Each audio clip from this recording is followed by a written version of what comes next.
All right, hello. Today I'm going to be reading The Unteachables by Gordon Korman, Chapter 4. I hope you have enjoyed the first 3 chapters.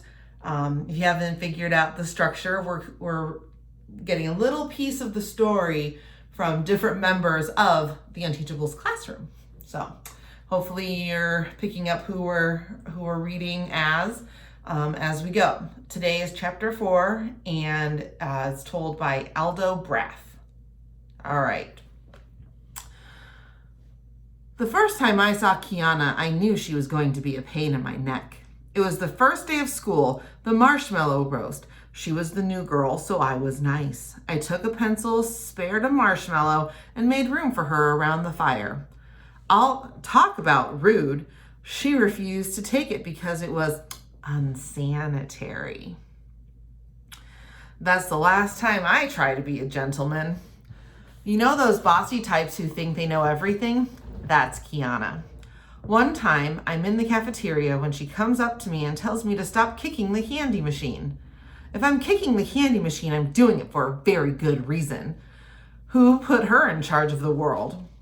She grabs my arm and hauls me away from the machine. What's wrong? I wanted a Zagnut, I tell her in a fury. It gave me a Mounds. So? Man, she really isn't from around here. At Greenwich Middle School, everybody knows 2 things about me. 1, when I want something, nothing stands in my way. And 2, I don't like coconut. I look around. There's dead silence in the cafeteria, but nobody's eyes are on me. They know better than to get between me and a Zagnut bar. I'll accept Kiana. Maybe all Californians are like that. They can't mind their own business. She asks, and if you keep on kicking it, will the Zagnut come out?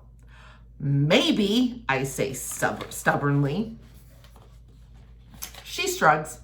Then go ahead. But here's the thing. I don't want to kick it anymore. She's ruined it for me.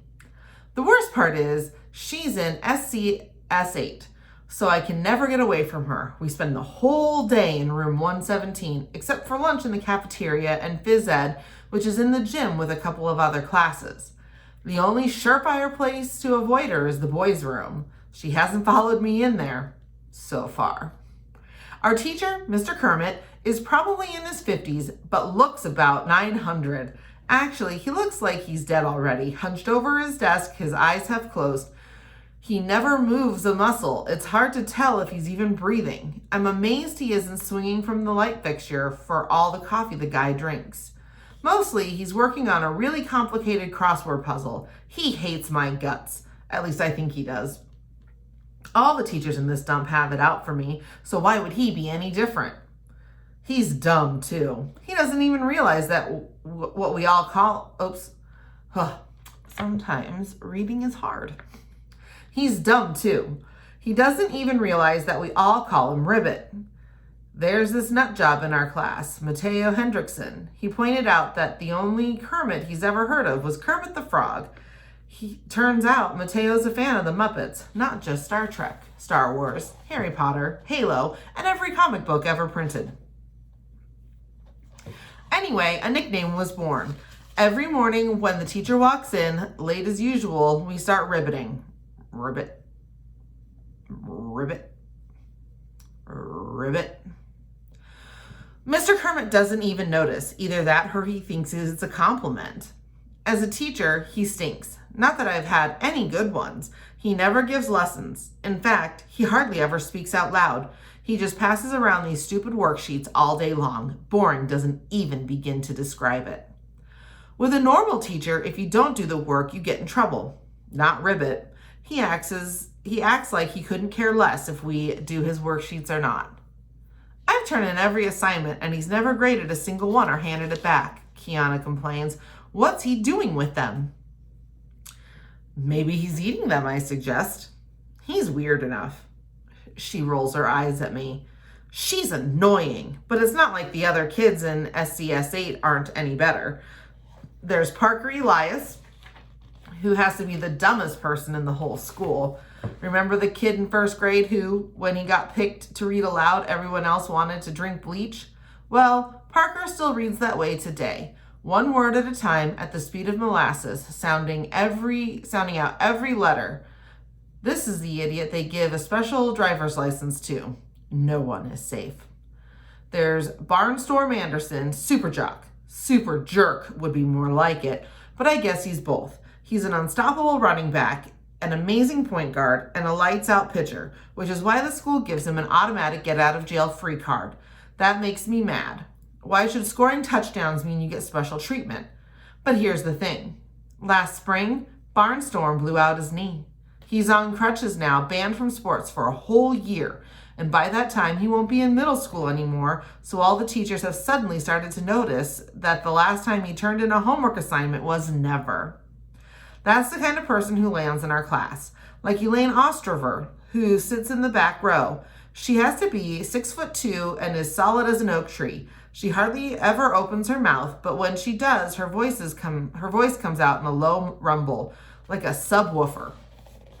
Kiana asks me about her. That's Elaine, I reply, rhymes with pain. She frowns. Everybody says that rhymes with pain. What does that mean? You don't want to mess with Elaine, I advise her seriously. Last year, she headbutted this kid down in the stairs because he was looking at her funny.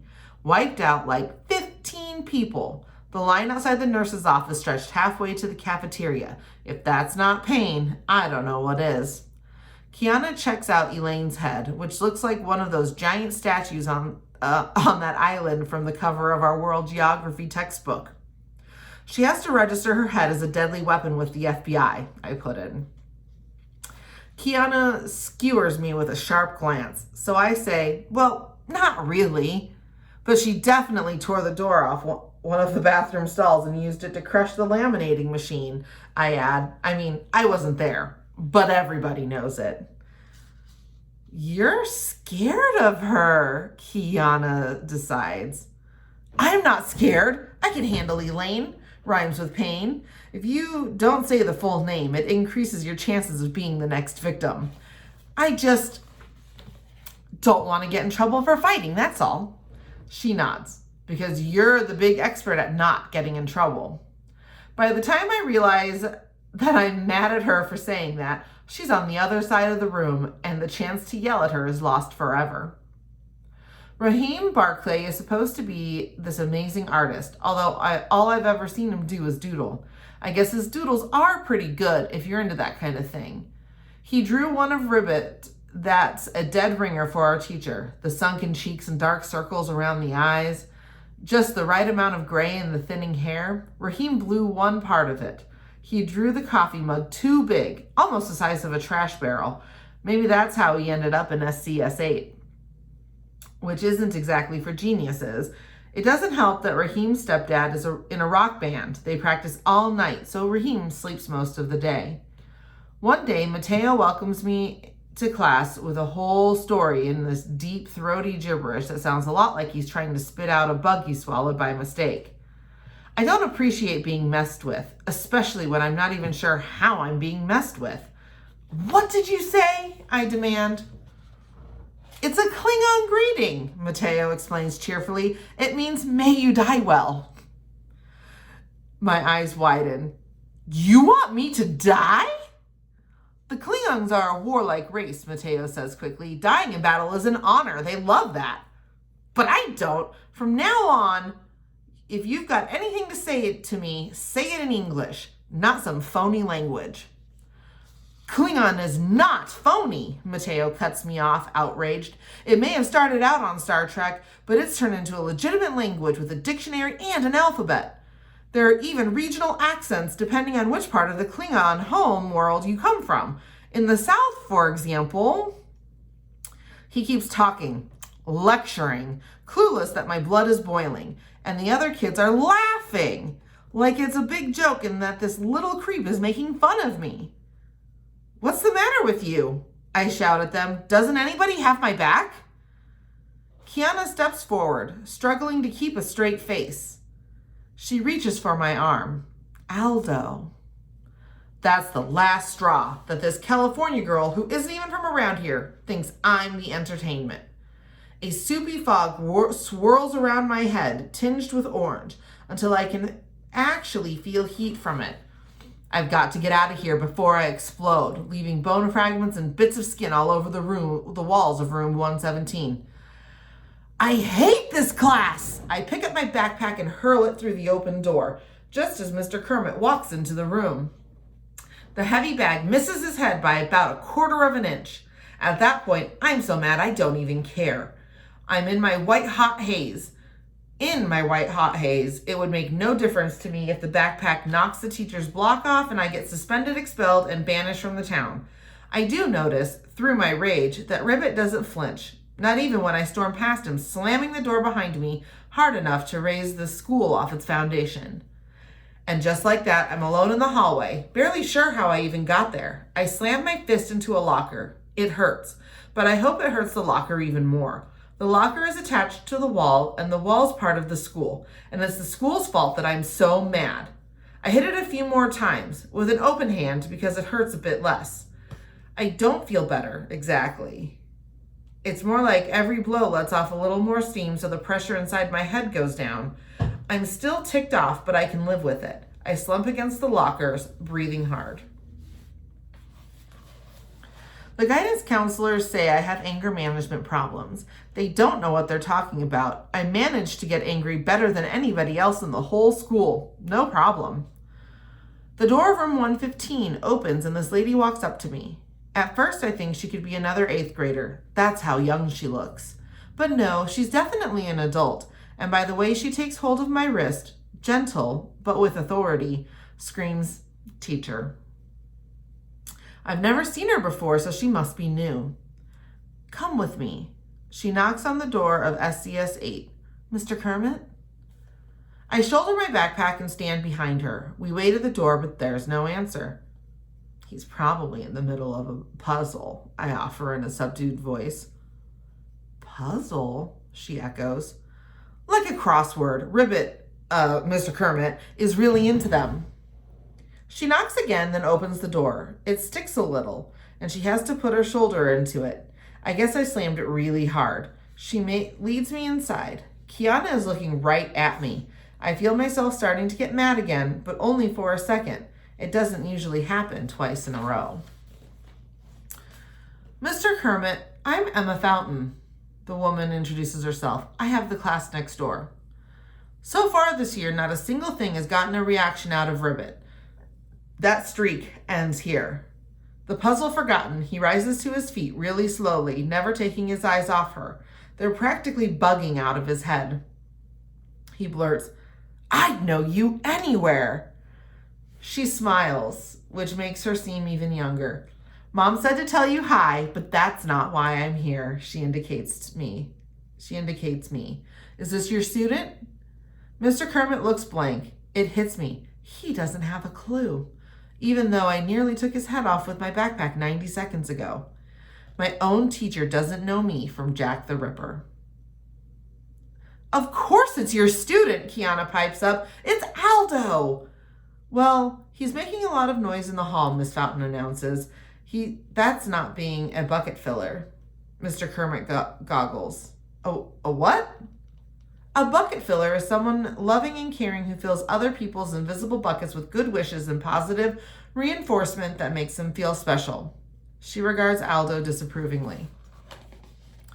Someone who creates a disturbance and makes it impossible for other children to learn is not a bucket filler. That's a bucket dipper.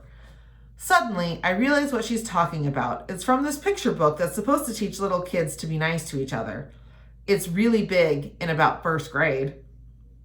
It's an elementary school thing, Mr. Kermit. Kiana supplies helpfully. Just because this is middle school doesn't mean we shouldn't treat one another with respect, Miss Fountain says earnestly. It worked for my kindergarten class last year, and we should have higher expectations for children who are even older, right, Mr. Kermit? I wait for our teacher to give her the brush off. Good old Ribbit would brush off World War III. But for some reason, he doesn't. With great effort, he tears his eyes off of her and swivels to me. Were you dipping? I stare at my sneakers. I guess. Mr. Kermit turns back to Miss Fountain. You look just like your mother. She smiles. I'll take that as a compliment. To me, she says, you should apologize to your classmates too. You wasted their learning time as well as your own. Sorry, I mumble, about the learning time. Relax, Raheem drawls. Who learns? Thank you, Mr. Kermit, Miss Fountain says uncertainly. I'll give my mother your regards. She backs out of the room, shutting the door quietly behind her. Weird lady, Barnstorm puts in, waving a crutch dismissively. All that bucket filler stuff, like we're 6 years old. Hey! Mr. Kermit shoots him a sharp glance. Miss Fountain is not weird. She's a teacher. Can't she be both? Raheem wonders aloud. Kiana won't let it drop. She's not just bossy. She's nosy, too. And the combination makes her like a bloodhound. What gives, Mr. Kermit? What's the deal with you and Miss Fountain? For the first time all year, he actually looks annoyed. Did I or did I not distribute worksheets? A paper airplane does a loop-the-loop in front of him. There's a chorus of ribbits, including one from Elaine that sounds like it came from the underworld. Parker chimes in, Face it, Mr. K, you've barely looked away from your puzzles since school started, but the minute she shows up, you hit the ceiling. She's your kryptonite, Mateo puts in. Kiana snaps her fingers. It's her mom, right? You and Miss Fountain's mother used to be a thing. Mr. Kermit, who couldn't even be riled by a roaring bonfire in his wastebasket, picks up his crossword puzzle, rips it into a million pieces, stomps on them, and stalks out. Even though I can't stand the guy, at that moment, I actually relate to him a little bit. He may be the worst teacher in the world, but we have something in common. He has anger management problems too. Right, that's the end of chapter 4. Chapter 5 is from Mr. Kermit's point of view. Have a great day.